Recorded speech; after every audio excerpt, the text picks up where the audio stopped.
Chapter 14. Yes, Lackbulbup, I realize it's early morning there, Lackfro said patiently into the house comm. It's not exactly prime talking time here either. What time is? Oh, I see, Lackbulbup said, and Lackfro could visualize his cousin's familiar squint as he peered at his display's readouts. Why in the world are you calling at this hour? I need a favor, Lackfro said, making sure to keep his voice low. I'm calling now because Lakansu and Lakris are still asleep, and I don't want either of them to know about it. Must be some favor, Lackbulbup said. If you're thinking about running away from home and enlisting in the expansionary defense fleet, forget it. We have some standards, you know. Anyway, after 17 years of marriage, there can't be much fight left in you. You might be surprised, Lackfro said, rolling his eyes. Lackbulbup's attempts at humor were legendary at family get-togethers. Listen, I have a piece of jewelry an alien gave me. I need to know. An alien? Who? They're called Agbui, but I doubt you've ever heard of them, Lackfro said. This particular group says they're cultural nomads traveling the chaos looking for new cultures and insights and some such. Sounds like a mass wandering year. Could be, Lackfro said. Maybe Agbui do wandering decades, no idea. The point is that they gave my wife and daughter fancy brooches they'd made out of thin metal wires, sort of as an apology for, well, that doesn't matter. What kind of metal is it? I don't know, Lackfro said, fishing Lakris's brooch out of his pocket and peering at it. There are 4 different types: gold, silver, red, and blue. The point is that when I showed Lakansu's to the senior aide to our local Zodlak counselor, she snatched it right out of my hand, ordered me not to tell anyone about it or let my family tell anyone about it, and then left with it in her pocket. Interesting, Lackbulbup said, his earlier annoyance at the hour of the call fading away. If there was one thing the man liked, it was a good puzzle. I don't suppose you have a way of testing for radioactivity? Actually, I do, Lackfro said, and no, it's not. It's also not magnetic or prismatic or microwave responsive. It's also not particularly heavy. That cuts out a lot of the exotics anyway. Have you tried running a current through it? I'm afraid to, Lackfro admitted. I've already lost Lakansu's. If I fry Lakris's, I'm going to be in very serious trouble here. Sounds like you're already in serious trouble, Lackbulbup said. Or don't I count as one of the people you're not supposed to talk to about this? I know, Lackfro said with a sigh, but it's driving me crazy, and I had to talk to someone. I've looked at this thing until I was cross-eyed, and I can't figure out why Lockcheap went completely airborne when she saw it. Who can tell with politicians? Lackbulbup said. I presume you didn't call just to get this off your chest. Lackfro braced himself. I want to send it to you, he said. Your wife's a scientist, and she knows other scientists. Maybe she can get someone to run tests that I can't and see things I can't. You do know her lab is biological, right? Lackbulbup reminded him. What you need is someone in metallurgy, or maybe just a professional jeweler. Which I hope Dilpram could find for me. Can she? Probably, Lackbulbup said, but I'm wondering why you're sending it halfway across the Ascendancy when there are 1,000 people on Selwys who could do the same job. 1,000 people who might happen to bump into Counselor Lakuviv or his aide? What, do people just casually bump into family officials on Selwys? Red Hill's a folksy province, and Lakuviv's angling for higher office, Lackfro said, and all it would take is one. I suppose. Lackbulbup's sigh was audible over the comm. Okay, I'll ask her to make a list of people who might be interested. How soon can you get it to me? I can send it out tomorrow morning, Lackfro. If I ship it standard parcel, the schedule says it should reach Naporar in 6 to 8 days. Or you could send it express. Have you checked those rates lately? Point, Lackbulbup conceded. Okay, go ahead and toss it in the mail. While I'm waiting for it to get here, I'll talk to a few people. Discreetly, of course. Thanks, Lackbulbup, Lackfro said, and make sure they know they have to be discreet, too. I'll only approach the ones I know I can trust, Lackbulbup promised. Actually, the whole thing's starting to sound quite intriguing. Very shifty eyes and dark shadows and all. You've been watching too many dramas. Excuse me, I've been watching too many? Lackbulbup countered dryly. I'm not the one shipping contraband jewelry across the Ascendancy in the dead of night. Whatever, Lackfro said. Thanks, Lackbulbup. I owe you one. No problem, Lackbulbup said. Say hi to Lakansu and Lacris for me. Well, when you can say hi, I assume we're also not talking about this conversation? Not for the moment, no, Lacfro said. Thanks again, and I'm sorry I woke you. Oh, I wasn't asleep, Lackbulbup said innocently. But there's nothing like an early morning grouse to set the proper mood for the day. Anyway, I had to let the grozer out. Talk to you later, cousin. You too. For a long minute after Lackfro clicked off the comm, he sat at his desk cupping Lacris's brooch in his palm. It still wasn't too late to give the jewelry back to his daughter, he knew. He could make up some story about how she must have dropped it in the feedlot and how he'd found it. Then he could go back to being a rancher and forget the whole thing. But he couldn't. Lockjeep had stolen his wife's brooch, and Lockfro was going to find out why. Whatever it cost him, he was going to find out why.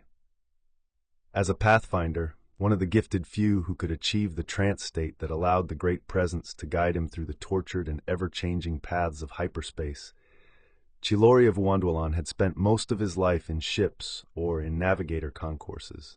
He'd seen planets from afar and actually landed on a number of them, but they'd never felt like home.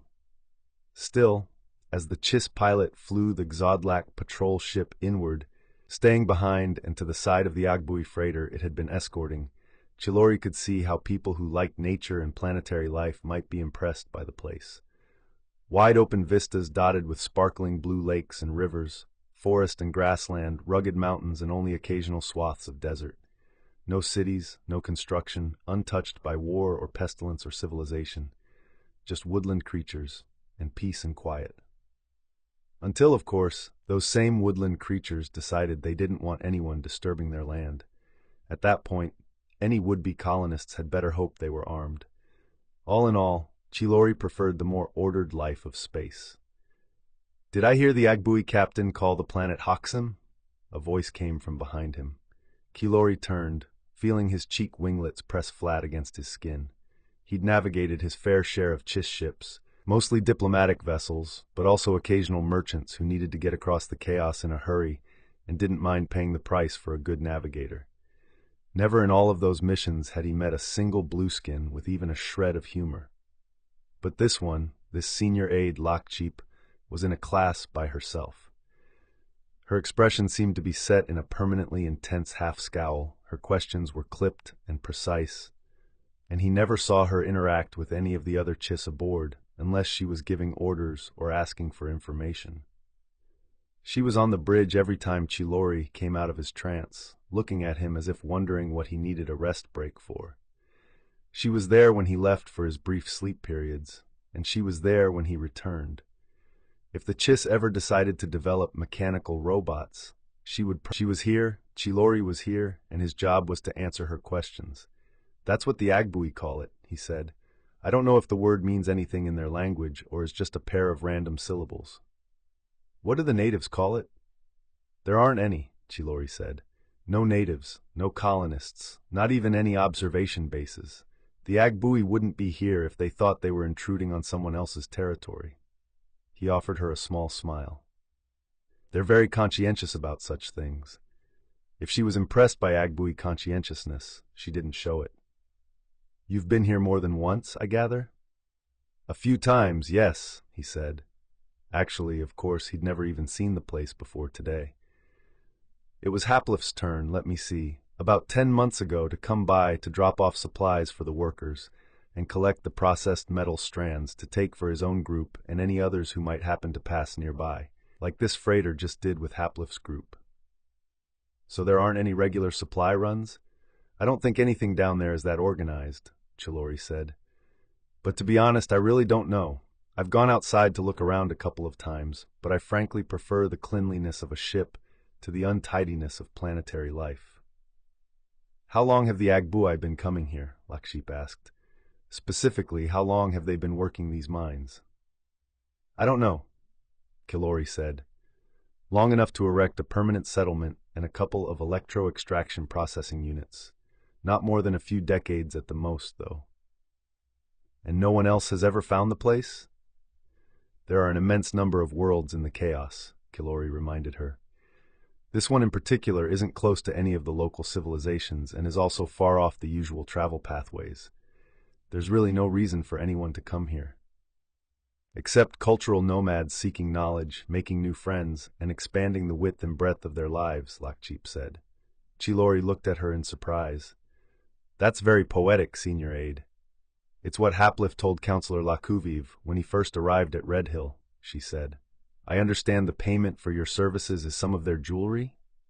And room and board, of course, Chilori said, feeling his cheek winglets doing a small flutter. This was the delicate part, plus the chance to share in the cultural aspects of their travels. Yet you rarely leave the ship, Lakjeep said. Chilori shrugged.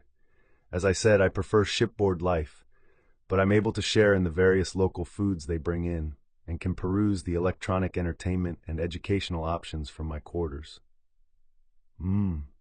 Lakjeep looked back out the viewport. There are a few things I'll want to check when we get down there. Perhaps you'd be good enough to show me around. Chilori felt another twitch of his winglets, showing her around a place he'd never been to. Of course, he said. I'd be honored. Haplif had carefully and thoroughly prepped Chilori for what he'd be heading into.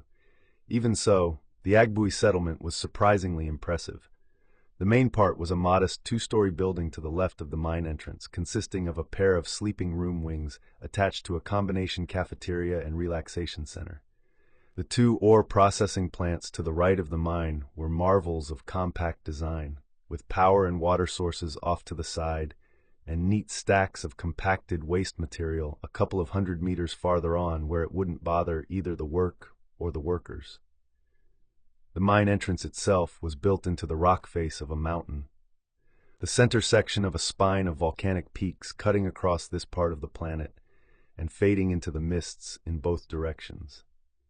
Groups of Agbui moved briskly back and forth, transferring crates of supplies from the freighter to the residence building and taking smaller crates from a storage shed near the refinery back to the ship.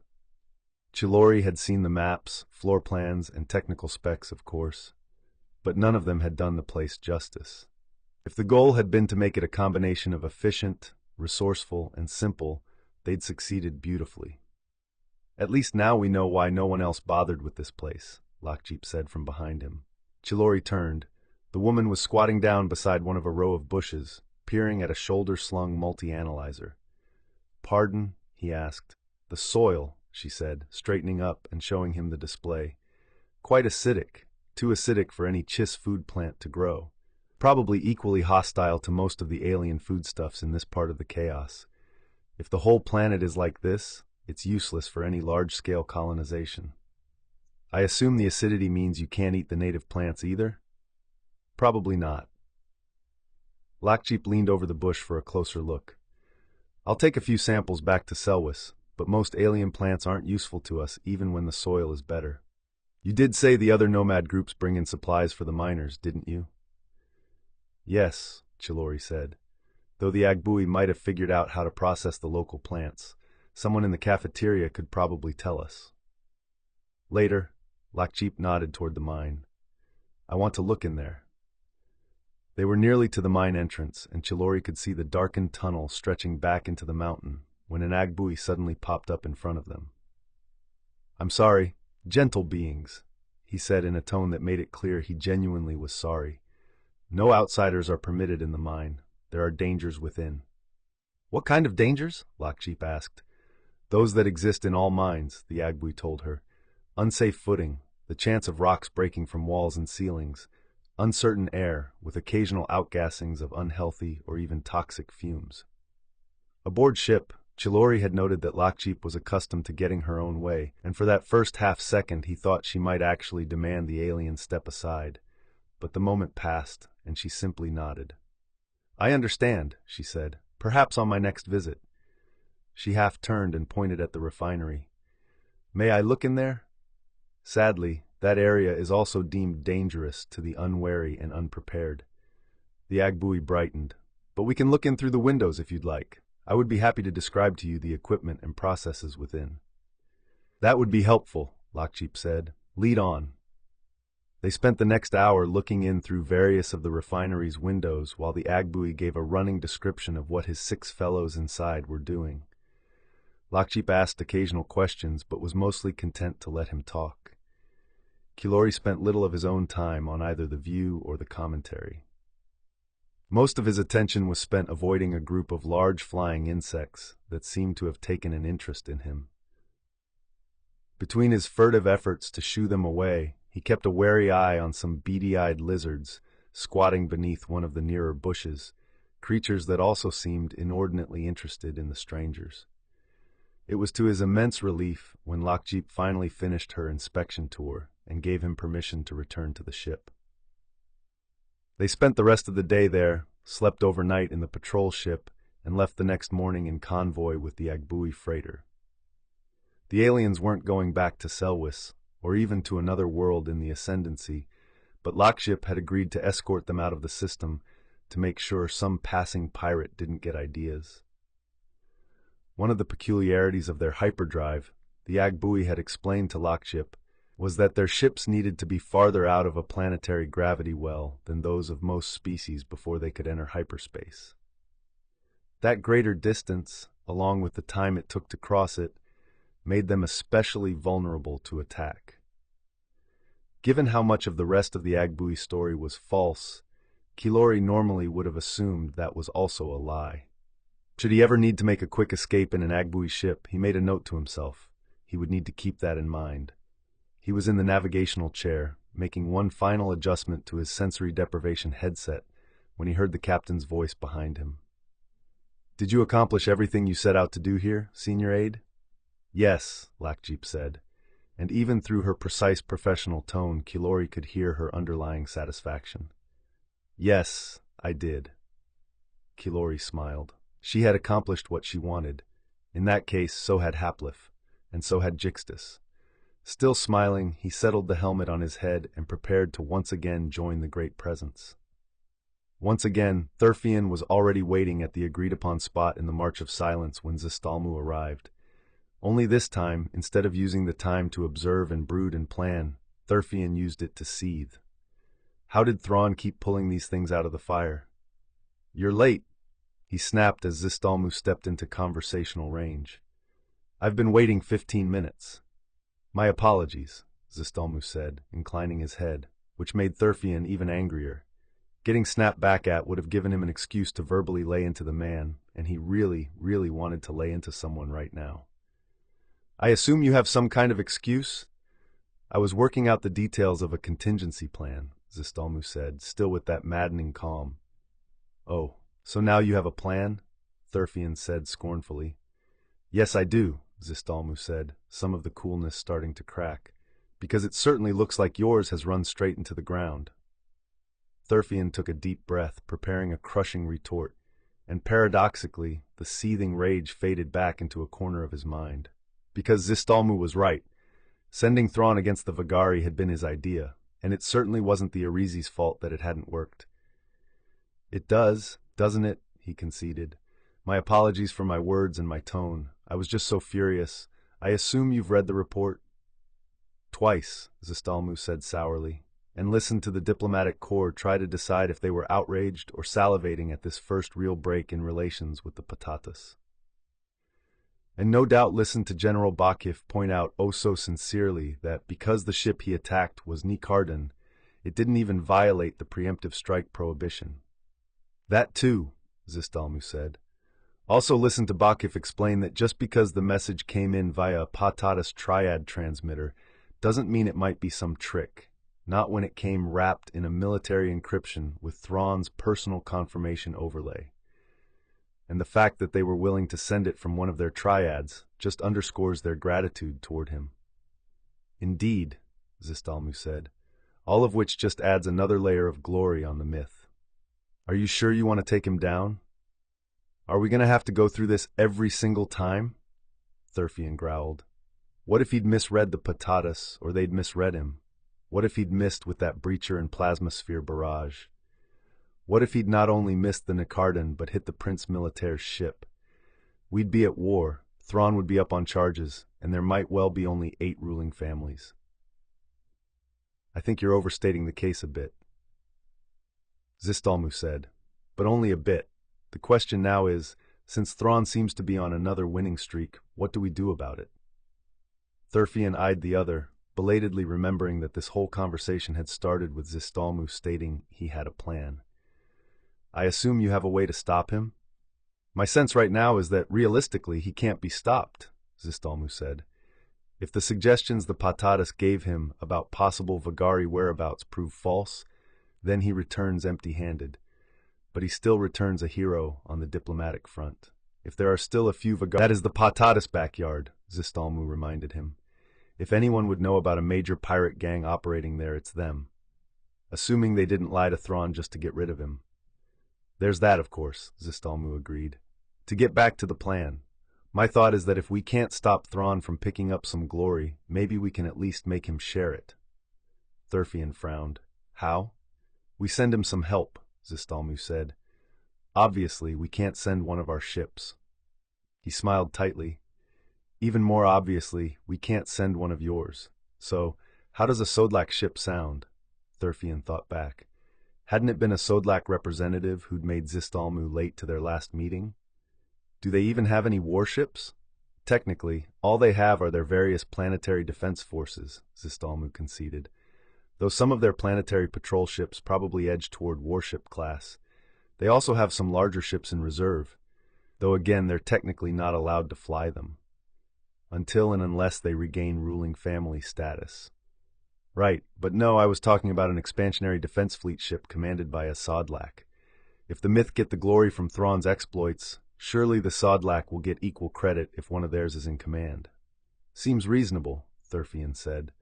And since the Sodlak are allies of the Arizi, we might get a bit of the glow, Zistalmu conceded.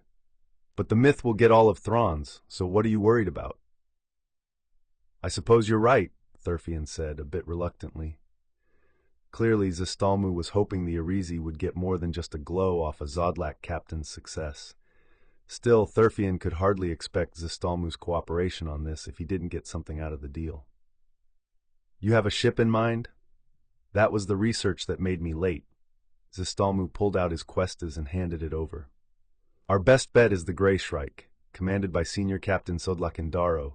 She's part of Admiral Aralani's task force, so she and Thrawn have worked together, which makes her a logical person to send to assist him. You think Bakif and Supreme Admiral Jaffosk will go for that? Why not? The Springhawk's off in unknown territory. The Patatas are behind him, possible Vagari forces are in front of him, and there are no allies or resources anywhere nearby. It's only prudent to send help, and the Grey Shrike is the ideal option. Thurfian skimmed the data Zistalmu had compiled.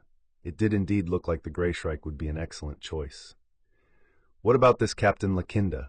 Is she going to fall under Thrawn's spell like Bakif and Aralani? Not a chance, Zistalmu assured him.